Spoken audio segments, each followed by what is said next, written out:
March 11, 1945, Sing Sing Prison, Corridor D Block. 2:17 p.m. Bumpy Johnson lay on the floor, his blood spreading across the concrete like spilled paint. 3 Italian prisoners stood over him: Tony the Blade Marquez, Vincent Callo, and Sal Romano. All were breathing heavily. All held knives in their hands. Knives they had spent weeks sharpening in the workshop. 7 stab wounds, abdomen, chest, back, lung. Each one was fatal. Silence fell over the corridor. 60 prisoners watched the scene unfold from their cells. Guards rushed forward, their whistles sounding. But for a moment, everyone stared, transfixed, at Bumpy Johnson, lying in a pool of blood. His prison uniform was soaked, his breath shallow and wet. Tony bent down and whispered in his ear, "Luciano sends his regards. Harlem is ours now." Bumpy's eyes were open. He was still conscious. His lips moved. He tried to form words, but only blood came out. He coughed, a terrible gurgle that would make even hardened criminals look away. Tony laughed, stood up, and wiped the knife on his prison trousers. "He's finished. Let's go." The 3 Italians walked away calmly and confidently.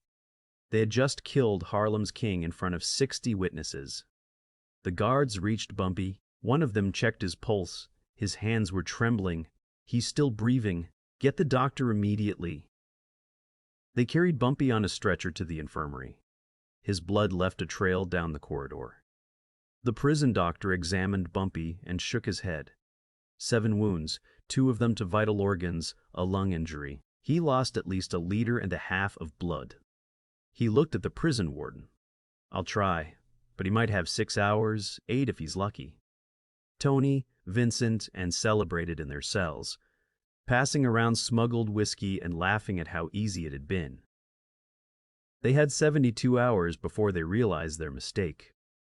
Because Bumpy Johnson survived, and the 3 men who had tried to kill him would soon wish they had killed themselves instead. To understand what happened next, you have to know who these 3 men were. Tony the Blade Marquez was the leader. 34 years old, a full-fledged member of the Luciano family. He was serving a 15-year sentence for armed robbery. In prison, Tony was highly respected, protected, and feared. He had killed 2 men in prison. Both times, self-defense was claimed, since the Italian mafia had enough guards to ensure Tony's story was always believed. Vincent Callo was the thug. 6'3", 220 pounds, a former boxer, he was serving a 20-year sentence for manslaughter. In his 3 years in prison, Vincent had brought 7 men to Sing's infirmary. Nobody messed with Vincent. Romano was the quiet, reliable one, serving a 12-year sentence for extortion. He worked in the prison laundry, kept a low profile, and followed orders. When Tony and Vincent needed a 3rd man they could trust, S.A. was the obvious choice. These weren't ordinary criminals. These were professional killers, and they had just stabbed Bumpy Johnson 7 times with surgical precision. But they had made one crucial mistake. They had assumed 7 stabs would be enough. Bumpy walked back to his cell from the library. 2:15 p.m. Shift change. The corridor was full of inmates, but no guards. Tony stepped out. Vincent and Staines flanked him. 3 men blocked Bumpy's way. No one helped. This was prison justice. "You know why we're here?" Tony said, drawing his knife. Bumpy's voice was quiet. "Luciano's afraid of a man in a cage. Luciano's smart. You're a problem, so we're going to solve it." They gave Bumpy no chance to fight back. Vincent grabbed Bumpy from behind. S came from the side, and Tony prepared for the fatal blow. First stab in the stomach. Second stab in the chest. Third stab between the ribs. Bumpy sank to his knees. 4th stab in the shoulder. 5th stab in the shoulder. 5th stab in the shoulder. 6th stab in the shoulder. 6th stab again in the back. Bumpy slumped forward onto the concrete. Tony bent down and delivered the 7th stab to Bumpy's back, diagonally across his lung. "Harlem is ours now," he whispered. Then they left. Dr. Harrison treated Bumpy for 3 hours, stitching the wounds and stopping the bleeding where he could. "He should be dead by now," Dr. Harrison told the warden, "but he won't survive the night." They took Bumpy to the infirmary. 1 hour, unconscious. Heavy breathing, gray skin. 6 hours, still unconscious. The washermen, the cleaners, Bumpy had treated them like human beings for 18 months, And now, lying in this hospital bed, he was demanding his debt. A porter named James visited Bumpy on the 36th hour. Bumpy whispered something. James nodded and left. Vincent went down the metal stairs from the 3rd floor. Routine. He'd done it 1,000 times. But this time, as he reached the middle of the stairs, his foot hit something. Industrial grease had spread across 3 steps, invisible unless you were looking for it. Vincent lost his footing. He tumbled down 20 metal steps. His body slammed against each one, back, head, spine slamming against the steel edges. The impact echoed throughout the cell block. Then, silence. Then Vincent began to scream. Guards rushed over. Vincent lay at the bottom of the stairs, his legs bent at an odd angle. But worse, he couldn't feel them. I can't feel my legs. I can't feel my legs. The prison doctor came and examined Vincent. His face went chalk white, spinal cord injury, severe. He was paralyzed from the waist down. Vincent kept shouting, "Do it! Do it!" "I can't," the doctor said quietly. "The damage is permanent. You'll never walk again." Vincent Callo, 6'3", 220 pounds of muscle. The former boxer, the man who had sent 7 inmates to the hospital, would spend the rest of his life in a wheelchair.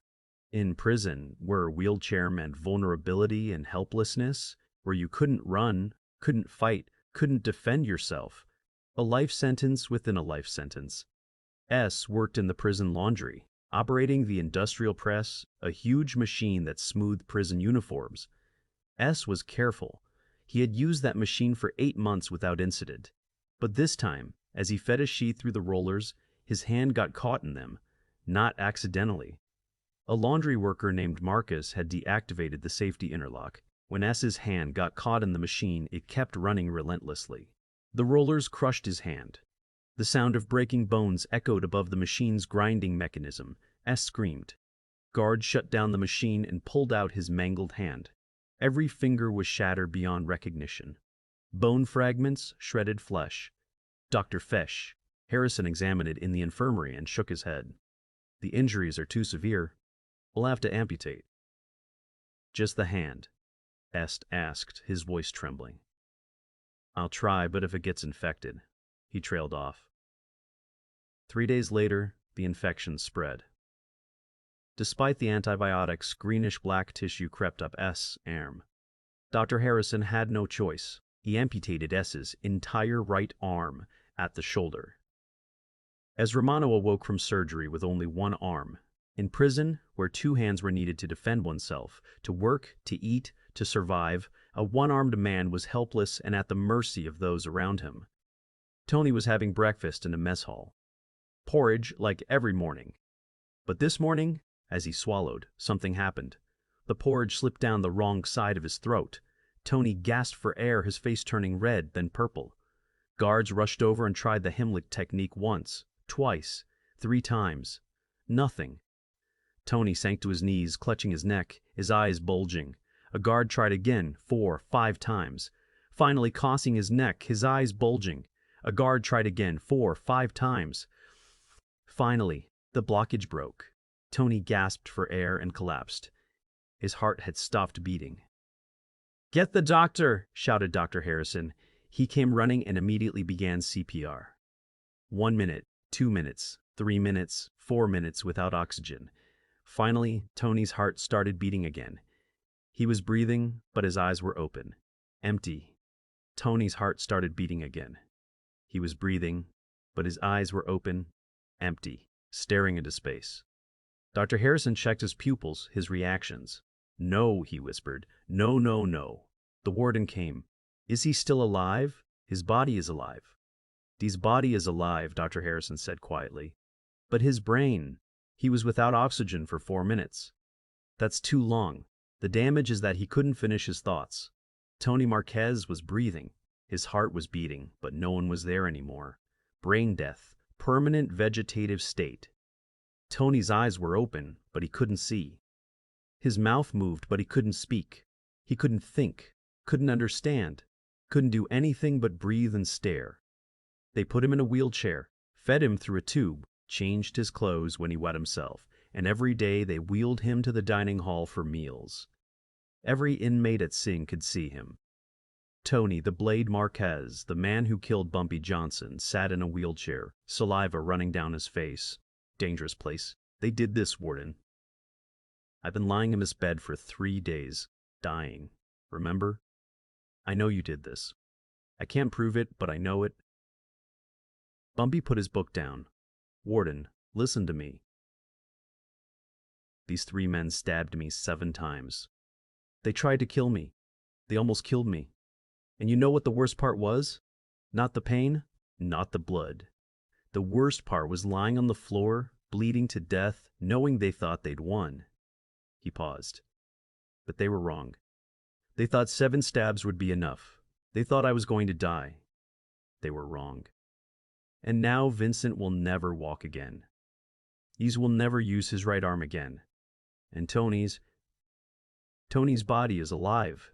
But Tony is gone forever. He's an invalid. He will spend the rest of his life in a wheelchair, drooling, staring into space, while everyone who sees him remembers what happens when you try to kill someone and fail. The guards stared at him. They destroyed 3 men. I didn't do anything, Bumpy said quietly.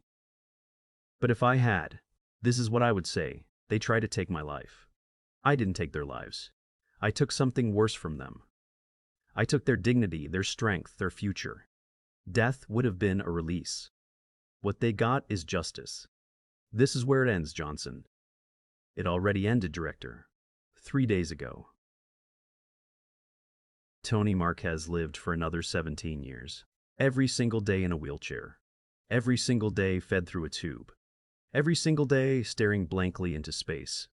Inmates walked past him in the cage, whispering, "This is what happens to Bumpy Johnson."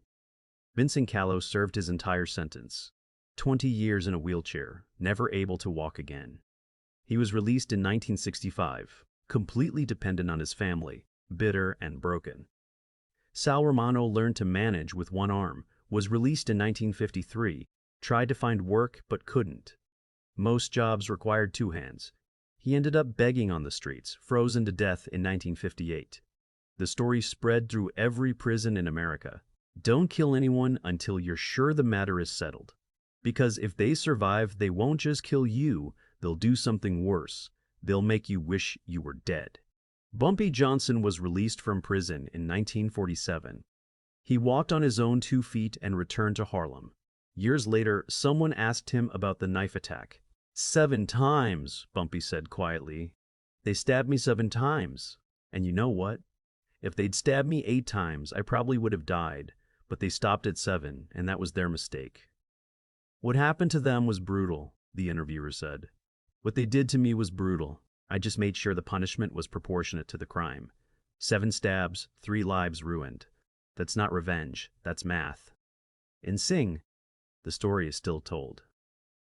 Tony's wheelchair is still told. Tony's wheelchair is still wheeled past the cells during meals. Vincent and S are still used as cautionary tales. The lesson is simple.